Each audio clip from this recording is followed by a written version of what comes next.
장례가 끝난 밤 그의 방은 낮보다 더 그의 냄새를 품고 있었다. 눅눅한 나프탈렌, 가죽끈의 스민 기름, 탁자 모서리에서 나는 버터 나무향. 문을 닫자마자 벽시계 초침이 한 칸 더 움직였고 그 소리가 내 이름을 조용히 불렀다. 서랍을 하나씩 열 때마다 종이와 금속이 긁히는 소리가 났다. 오래된 스탠드 조명은 노란 원을 탁자 위에 올려두었고 원의 가장자리엔 작은 그림자들이 빽빽하게 들어앉아 있었다. 나는 의자를 당겨 앉아 그가 남겨둔 모양들의 손가락을 천천히 대보았다. 유리 종지 안에 동전 2개가 겹쳐 있었고 그 위에 작은 열쇠 하나가 놓여 있었다. 열쇠 머리에는 숫자 대신 점 하나가 파여 있었다. 그는 숫자를 싫어했다. 숫자는 늘 어떤 계산을 강요했으니까 그의 글씨는 단정했고 쉼표마다 짧게 서늘했다. 그때부터 39번의 겨울과 한 번의 봄이 더 지나갔다. 숫자 대신 계절을 셌다. 그에게 시간은 늘 날씨였다. 회중시계의 뒷면을 뒤집자 작고 얕은 이니셜이 보였다.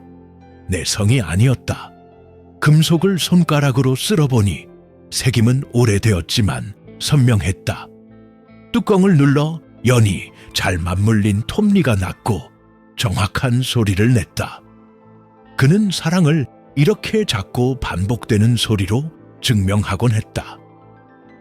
2번째 봉투엔 얇은 사진이 들어있었다. 흑백의 흐린 복도, 창문 아래에 나란히 놓인 2개의 배내표. 이름은 보이지 않았고 시간만 찍혀 있었다. 공사앤비 벨칠, 같은 분, 다른 초. 사진 뒷면에 연필로 적혀 있었다. 어떤 이름은 한 번 늦게 도착한다. 그의 문장들은 문턱과 다리를 자주 불렀다. 경계와 건너감, 사랑과 비밀이 늘 쓰던 길.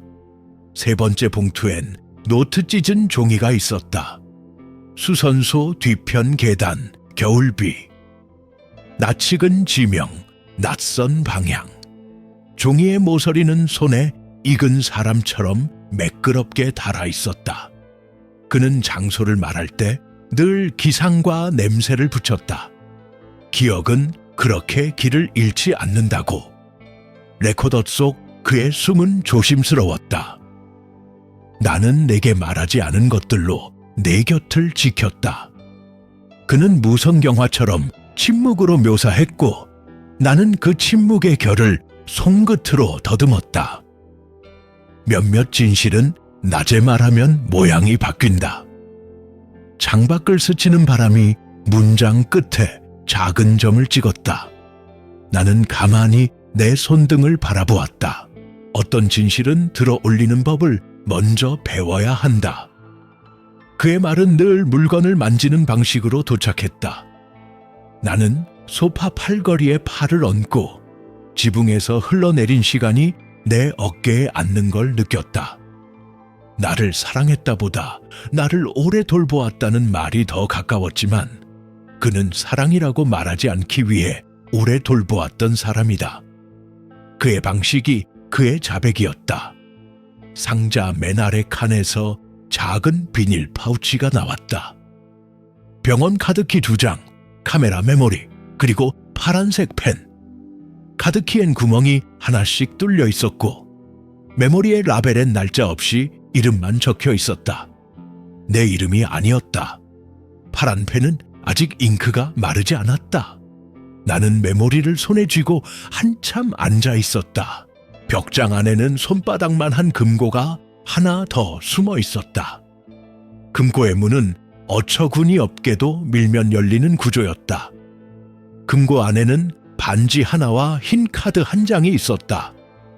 반지는 빛을 급하게 반사하지 않는 금속이었다. 카드엔 단 한 줄. 네가 물이 되더라도 나는 강이 모양으로 남아있을게. 그는 늘 물을 말했고 나는 그 말이 때로 자유이고 때로 사죄라는 걸 배웠다.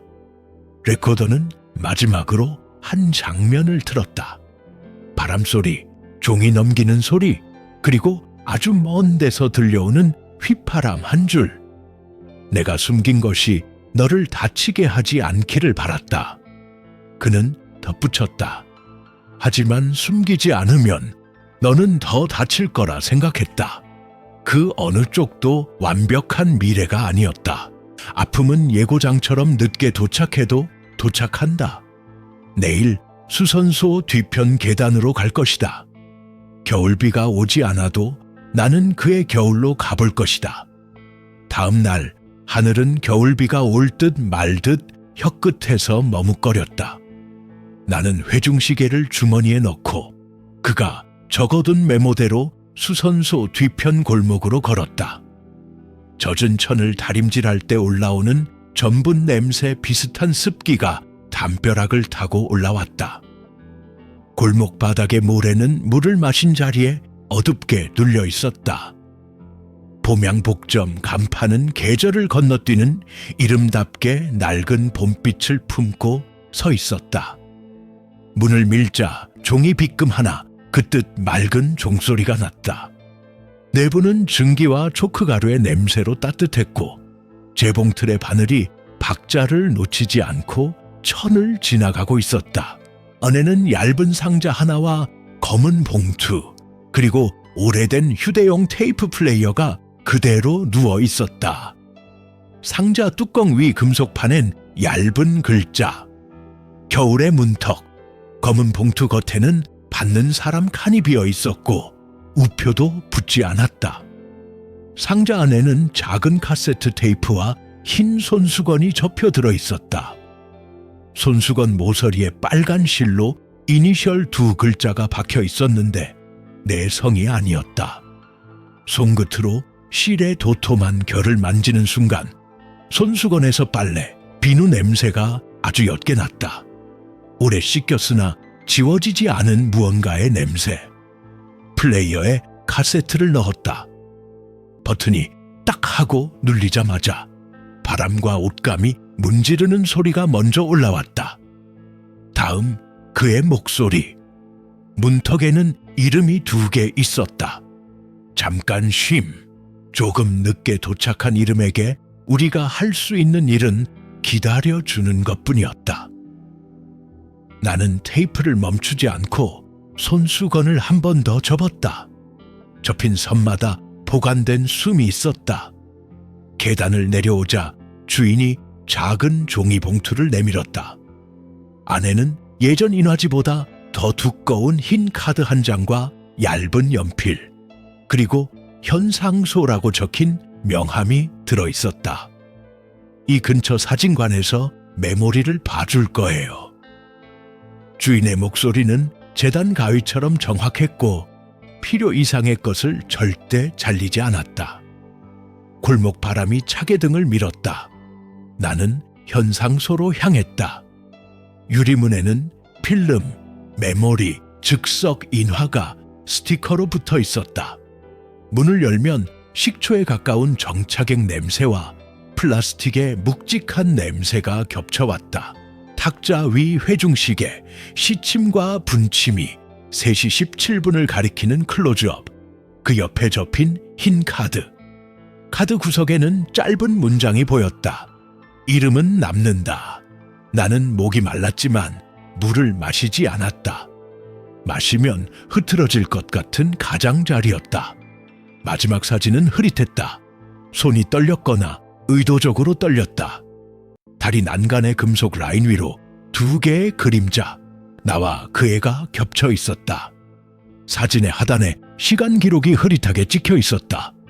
0418, 초 하나가 지나 있었다. 나는 숨을 들이키고 그 초가 지나간 곳을 한 번 더 보았다. 점원은 컨택트 시트를 뽑아 내 손에 건넸다. 종이는 따뜻했고 표면이 잉크에 아직 젖어 있었다. 젖은 종이는 고백과 닮았다. 만지면 손가락에 올마붙고 말리면 문장이 된다. 종이는 오래되어 색이 바랜 쌀종이었고 접힌 선마다 생이 흘렀다. 나는 손끝에 침을 살짝 묻혀 조심스럽게 펼쳤다. 글씨는 작았고 눌림이 깊었다. 이름을 나눴다. 다치지 않게. 그 한 줄을 읽는데 시간이 걸렸다. 단어마다 몸을 지나가야 했고 지나가면서 모양이 조금씩 변했다. 나눴다는 칼이 아니고 손이었다. 다치지 않게는 변명이 아니고 부탁이었다. 나는 쪽지를 다시 접어 시계 속에 그대로 넣었다.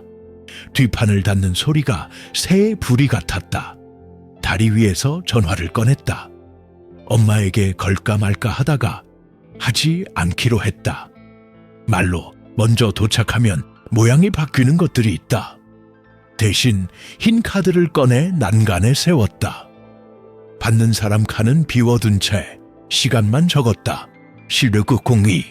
나는 손수건을 다시 펼쳐 테이블 모서리에 올렸다. 이니셜의 빨간 실이 불빛 아래에서 작게 떨렸다. 내 성이 아니었지만 내 밤과 닿아 있었다. 그는 40년 동안 그 떨림을 나 대신 들고 있었던 셈이었다. 테이프 속 그는 마지막 문장을 천천히 골랐다. 네가 물이 되더라도 나는 강이 모양으로 남아있을게. 방 안의 공기가 그 문장을 품고 아주 조금 더 무거워졌다가 풀렸다. 나는 레코더를 멈추지 않았다. 멈춤도 녹음되는 소리였다. 현관 쪽에서 미세한 바람이 들어왔다. 문턱 위 낮에 밀려 들어온 모래 한 알이 움직였다 멈췄다. 나는 자리에서 일어나 문턱을 손등으로 가볍게 쓸었다. 평평한 곳에 손을 얹는 일은 나를 가라앉혔다. 문은 닫혀 있었고 안쪽에 숨은 고르게 이어졌다. 나는 노크하지 않았다. 대신 문틀 옆 나무결을 손톱 끝으로 한번 긁고 짧게 속삭였다. 내일 밤 말 대신 약속을 남겼다. 약속은 때로 말보다 오래 버틴다. 불을 끄자 방의 모든 물건이 제 그림자 속으로 정확히 돌아갔다. 나는 회중시계를 베개 옆에 두고 반지를 오른손 검지에 잠깐 끼웠다가 뺐다. 금속은 금세 내 온도를 배웠다. 그 온도를 내일까지 데려가기로 했다. 잠들기 전 노트 마지막 페이지 아래에 한 줄을 더 썼다. 진실은 숨지 않았다. 다만 들어 올릴 때를 기다렸다. 펜 끝이 떨리지 않았다. 내가 들어 올릴 차례였다. 내 손가락은 베개 옆 회중시계를 먼저 찾았고 금속의 차가움이 손끝의 균형을 돌려주었다. 오늘 밤 이름을 부르기로 한 약속이 내 목젖 안쪽에서 얇게 빛났다. 부엌에서 물을 드며 흰 카드를 다시 꺼냈다. 어젯밤 적어둔 시간들 1902, 22일, 1 옆에 조심스레 공간을 남겨두었다. 빈 칸은 목소리가 들어설 자리였다. 나는 펜을 닫고 카드의 모서리를 엄지와 검지로 맞잡아 색이 바랜 섬유결을 한 번 더 느꼈다. 엄마에게 문자를 보냈다. 달이 오늘 점 2개를 찍을까 하다 말았다. 그녀의 답은 짧게 왔다. 가. 그 한 글자에 수십 년의 발걸음이 포함되어 있었다. 문턱을 넘는 데 필요한 건 어쩌면 글자 하나면 충분했다. 나는 손목을 돌려 시계를 보았다. 바늘을 3시 17분에 맞추고 크라운을 눌렀다. 딸깍. 오늘의 시간을 과거의 숨과 연결시키는 의식. 엄마가 왔다. 코트 깃을 세우고 목을 한 번 쓸어내리며 내 옆에 섰다. 그녀의 향기에는 빨래, 비누와 오래된 종이의 냄새가 겹쳐 있었다. 우리는 인사를 하지 않았다. 대신 난간 위에 같은 손 모양을 올렸다. 금속이 두 사람의 천을 천천히 저려갔다. 준비됐니? 엄마의 목소리는 어젯밤보다 한 톤 낮았다. 나는 고개를 끄덕이고 안주머니에서 흰 카드를 꺼내 난간에 세웠다. 빈받는 사람 칸, 시간의 자리는 아직 비어 있었다. 엄마는 주머니에서 작은 손수건을 꺼냈다. 모서리의 빨간 실이 어둠 속에서도 선명했다. 우리는 동시에 숨을 들이켰다. 엄마의 옆얼굴은 바람에 조금 다른 나무 같았고 나무의 결에는 물의 흔적이 얇게 새우며 있었다. 말해줄 수 있었을까? 내가 물었다. 엄마는 고개를 좌우로 아주 조금 흔들었다. 그땐 아니었어. 우리는 둘을 다 구할 수 없었어. 그래서 하나의 목숨과 하나의 이름을 다른 쪽으로 건넸지. 그녀는 눈을 감고 내 손등 위에 손을 올렸다. 손의 온도가 말을 대신했다. 나는 난간 위 흰 카드 아래에 시간을 썼다. 03뷰17 그리고 아주 작은 점 하나. 오늘의 시간을 과거에 닿게 하는 최소한의 부호. 엄마는 손수건 모서리를 눌러 접으며 짧게 웃었다. 이제야 보내는 생일이네. 바람이 방향을 바꿨다. 물의 결도 함께 돌아 누웠다. 나는 반지를 빛에 잠깐 비춰보았다. 그는 내게 무엇이었을까? 엄마가 물었다. 나는 대답을 서둘러 고르지 않았다. 말보다 먼저 도착하는 것은 대답을 서투르게 만든다. 아버지보다 오래된 단어, 내가 말했다. 한 사람. 그녀는 코웃음도 울음도 아닌 숨을 내쉬었다. 그에게도 네가 그랬어.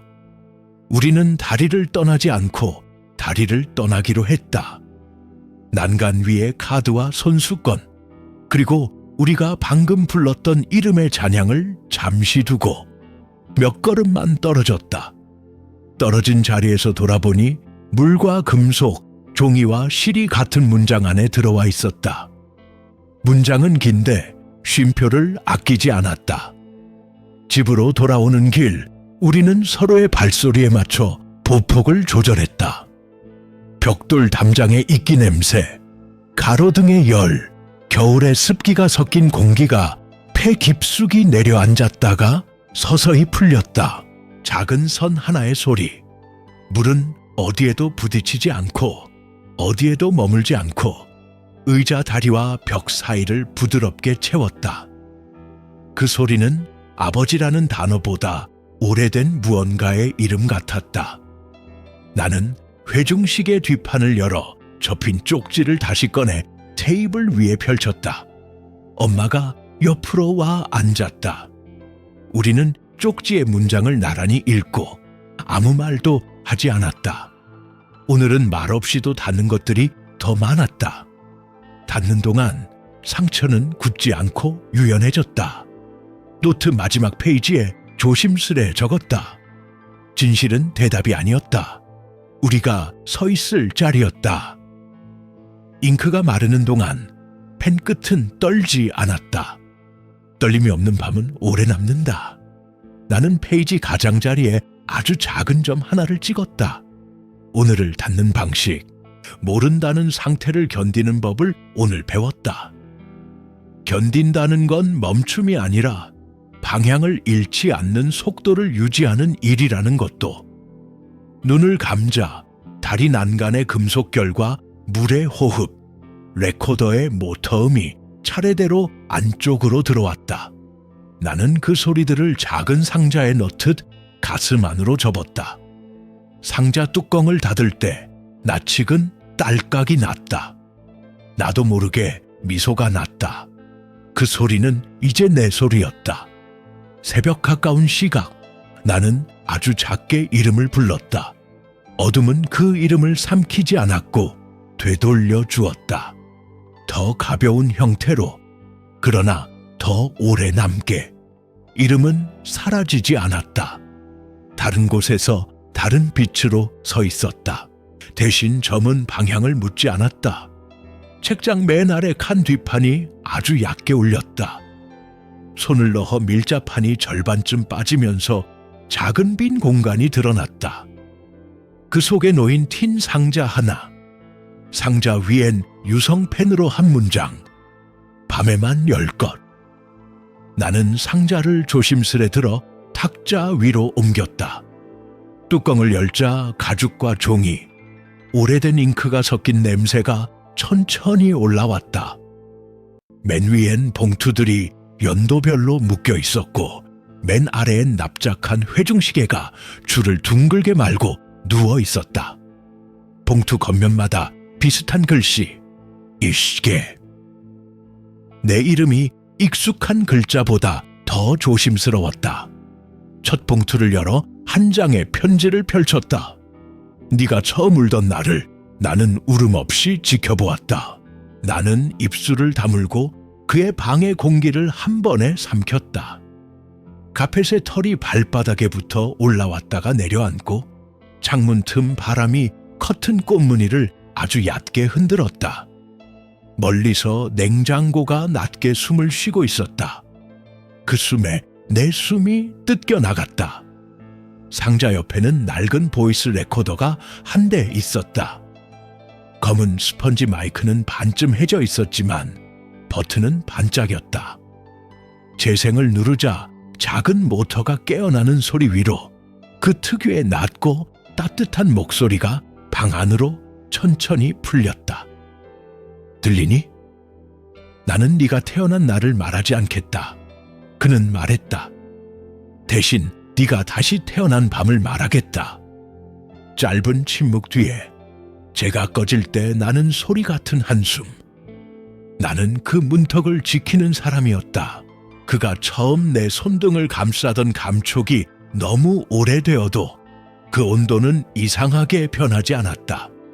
택배 상자의 칼자국처럼 손등엔 희미한 흉터 하나가 있었고 그는 그 흉터의 시작도 종착지도 알았다. 내 몸의 지도를 가장 정확히 알고 있던 사람. 서랍에서 작은 장부가 나왔다. 날짜와 비용, 짧은 메모가 흘림체로 이어졌다. 셔츠 단추 6개, 흰색이 아니라 우유색. 구두창, 발이 아프다 말하지 않음. 병원, 주차장 바람새다. 강박이 아니라 애정의 문법. 그는 날씨를 적듯 내 작은 불편을 기록했다. 레코더는 다시 조용히 돌았다. 만약 내가 내게 말하지 않았다면 그건 거짓이었기 때문이 아니라 무게 때문이었다. 그는 장난기 섞인 낮은 웃음을 한 번 흘렸다. 당장 꽂아보고 싶은 마음과 오늘 밤은 접어두고 싶은 마음이 서로의 옆구리를 밀었다. 그가 왜 40년 동안 어떤 것들을 밤에만 옮겼는지 조금 알 것도 같았다. 낮의 빛은 때로 진실의 피부를 건조하게 만든다. 4번째 봉투, 2줄짜리 메모. 네가 내 딸이 아니라는 말은 하지 않겠다. 그보다 더 가까운 말이 있으니까. 그 2줄은 문장보다 촉감에 가까웠다.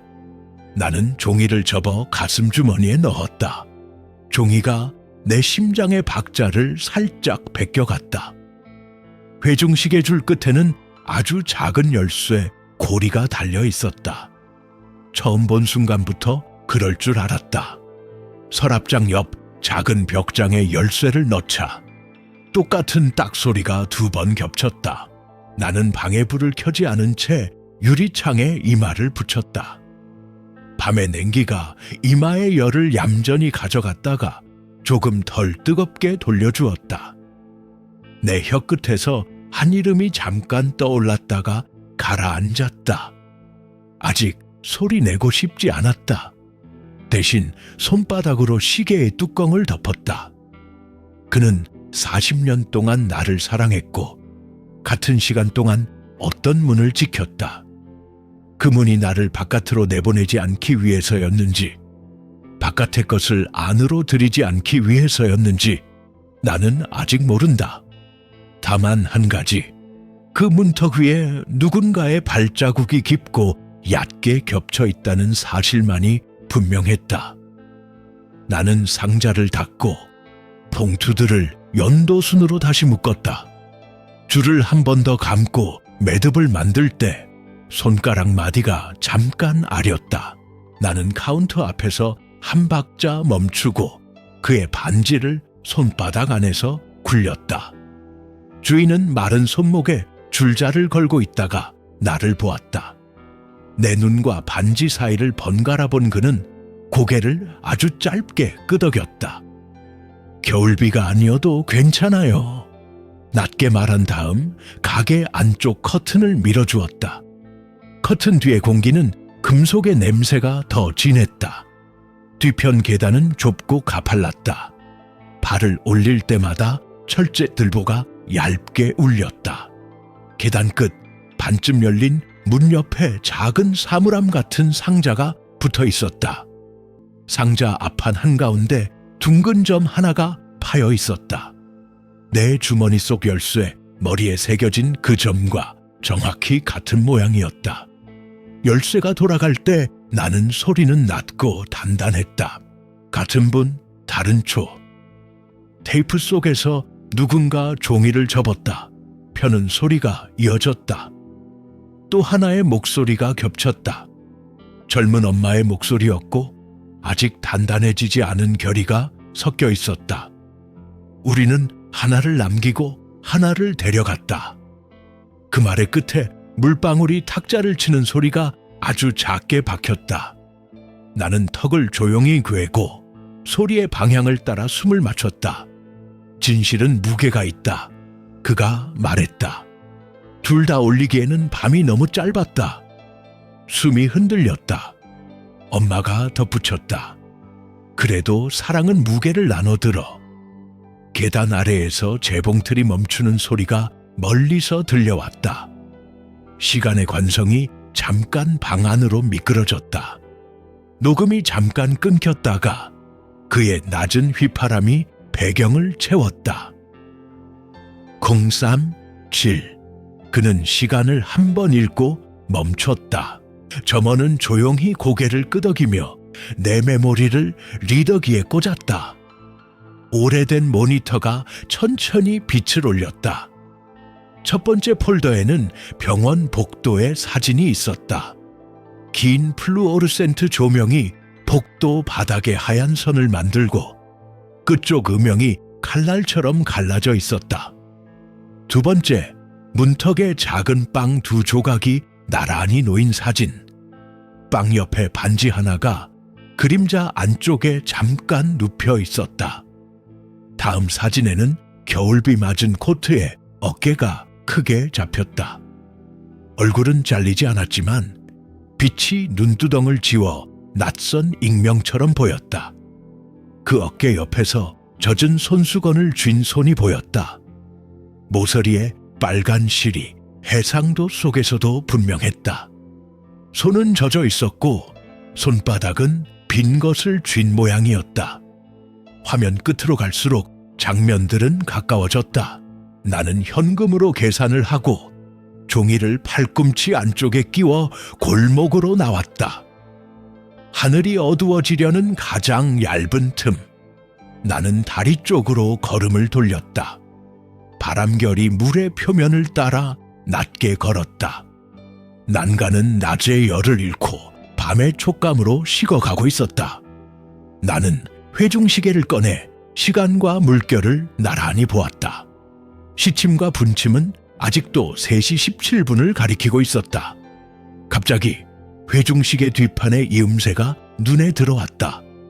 손톱으로 아주 조심스럽게 밀자 뒷판이 반의 반만큼 들렸다. 더는 움직이지 않았다. 나는 시침과 분침을 정확히 3시 17분으로 한 번 더 맞추고 크라운을 눌렀다. 딸깍! 뒷판이 더 부드럽게 열렸다. 안쪽에는 종이보다 얇은 금속판 하나와 접힌 종이 쪽지가 들어 있었다. 그리고 작은 점 하나. 그가 가르쳐준 부호. 집에 돌아오자 거실은 낮의 냄새를 거의 잃고 밤의 숨으로 교체되어 있었다. 나는 식탁 위에 컨택트 시트와 회중 시계, 손수건, 검은 봉투를 한 줄로 세웠다. 서로를 침범하지 않는 거리. 이제 다시 테이프를 들어야 했다. 겨울의 문턱의 두 번째 면. 버튼을 누르자 이번엔 금속이 온기를 잃을 때 나는 소리 같은 진동이 먼저 왔다. 그는 매우 낮게 말했다.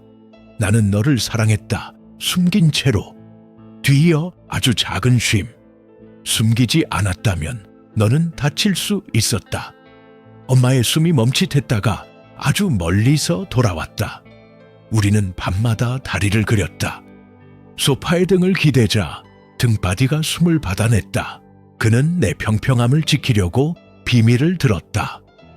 그 무게를 이제 내가 나눠 들어야 했다. 다시 앉아 검은 봉투를 열었다. 안에는 받지 않은 편지 봉투와 흰 카드가 몇 장 더 있었다. 카드 한 장 구석에는 초록 잉크로 아주 작은 글씨. 이름을 보낼 수 없다면 시간을 보내. 나는 펜을 들어 오늘의 또 다른 시간을 적었다. 21일 24시 24일 이실 그리고 점 하나. 휴대폰 화면에 손전등을 켜 사진들을 다시 훑었다. 문턱에 빵 2조각, 반지, 3시 17분의 시계, 젖은 어깨, 빨간 실의 모서리. 각각의 조각이 연결되어 하나의 다리가 되어가는 것을 느꼈다. 다리는 아직 강을 완전히 건너지 않았지만 방향은 분명했다. 엄마의 방 앞에서 멈췄다. 그리고 그가 그토록 오래 지켰던 문턱을 내 발로 한 번 넘을 때였다. 눈을 감자 다리 난간의 금속 냄새와 정착에게 매캐한 향, 재봉틀의 박자와 테이프의 모터음이 한데 섞여 한 줄의 소음이 되었다. 소음은 이상하게 안심을 줬다. 내가 여기에 있다는 증거, 내가 어젯밤에 내가 아니라는 증거. 빛이 완전히 꺼지기 전에 마지막으로 테이블 위 흰 카드들을 가지런히 맞췄다. 이름 대신 시간과 점들만 있는 카드들. 내일 밤 하나를 들고 다리로 나갈 것이다. 그곳에서 우리는 아마 이름을 소리내어 부를 것이다. 이번엔 늦지 않게. 새벽의 가장자리에서 눈이 떠졌다. 창문 유리는 아직 밤의 천을 붙잡고 있었고 커튼은 숨을 고르는 사람처럼 미세하게 들썩였다. 오후가 움츠러들 때까지 나는 집안의 소리를 줄였다. 냉장고의 낮은 숨, 벽시계의 얇은 발소리, 커튼봉의 아주 작은 삐걱임. 모든 소리가 내 안으로 모여들어 한 덩어리의 미묘한 웅성거림이 되었다. 그 웅성거림은 내 이름을 정확히 발음하지 않았지만 내 쪽을 보고 있었다. 해가 젖어드는 시간, 나는 회중시계를 주머니에, 반지를 오른손 검지에 살짝 끼웠다. 느슨하게, 그러나 빠지지 않을 만큼. 흰 카드는 코트 안쪽 안주머니에 편평하게 눕혔다. 현관을 나서며 문턱 위를 손바닥으로 한 번 쓸었다. 평평한 면을 더 평평하게 만드는 몸의 습관. 다리는 어제와 같은 위치에 있었고 물은 다른 색으로 흘렀다.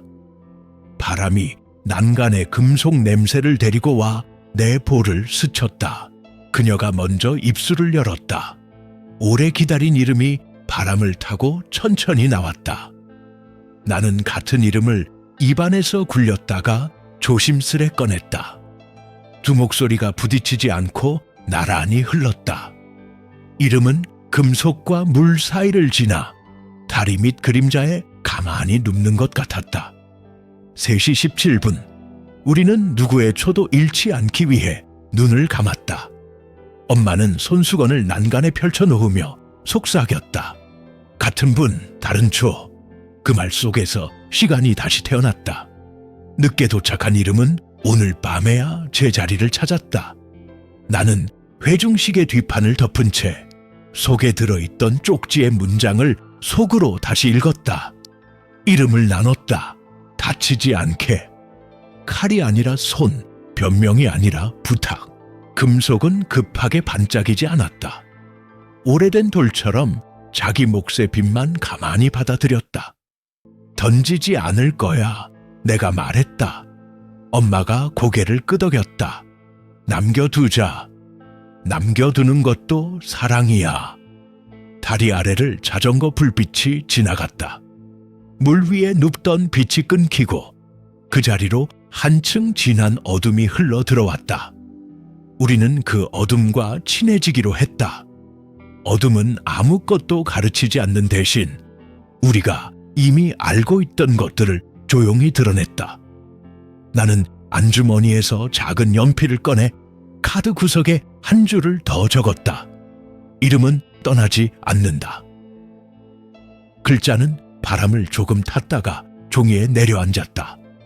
엄마는 그 문장을 오래 읽고 손가락으로 아주 가볍게 밑줄을 그었다. 종이가 그 압력을 기억하는 소리가 있었다. 엄마는 갑자기 멈춰서서 말했다. 고마워. 나는 누구에게 고맙다고 해야 할지 몰라 그냥 고개를 끄덕였다. 집에 도착해 현관 불을 켜지 않았다. 오늘은 어둠이 우리의 편이었다. 식탁 위에 회중시계와 컨택트 시트, 검은 봉투, 손수건을 다시 가지런히 두었다. 서로를 침범하지 않는 거리. 이제 그 거리는 슬픔의 간격이 아니라 호흡의 간격이었다. 엄마는 레코더를 꺼내 테이블 가운데 놓았다. 마지막으로 한 번만. 그녀가 말했다. 재생 버튼을 누르자 그의 숨이 방 안으로 천천히 들어왔다. 네가 물이 되더라도. 그는 멈추었다가 아주 낮게 웃었다. 나는 너의 방향으로 흐를 것이다. 녹음은 그 문장을 끝으로 조용히 멈췄다. 우리는 박수를 치지 않았다. 대신 주방의 수도꼭지를 아주 살짝 틀어 물을 흘렸다. 엄마는 손수건을 반으로 접고 다시 반으로 접었다. 빨간 실의 이니셜이 더 두꺼워져 모서리에 작은 돌기처럼 솟았다. 이건 네가 가져, 그녀가 말했다. 너의 밤에 닿아 있었으니까. 나는 손수건을 가슴 주머니에 넣었다. 천이 심장 박재 따라 아주 미세하게 움직였다. 창문을 열자 밤의 공기가 얇은 손바닥처럼 들어와 내 볼을 만졌다. 나는 반지를 검지에서 빼 베개 옆에 놓았다. 금속이 천을 눌렀고 그 눌림은 소리 없이 방 전체에 퍼졌다. 반지가 남기는 눌림은 오늘 밤 우리가 남기기로 한 이야기의 무게였다. 잠들기 전에 흰 카드 하나를 골라받는 사람 칸을 비워둔 채 서랍에 넣었다. 나중에 보낼지 영영 보내지 않을지는 아직 모른다. 이 이야기가 여기까지 와서 당신에게도 닿았다면 오늘 밤 당신의 책상 위나 마음속에 작은 선 하나만 그려두길. 시간과 점 하나 혹은 모서리에 박힌 붉은 실만으로도 충분하다. 마지막에 조용히 한 단어를 남겨준다면 0317 혹은 겨울의 문턱 또는 빨간 실. 당신의 목소리가 이 다리의 한쪽을 조금 더 단단하게 해줄 거예요.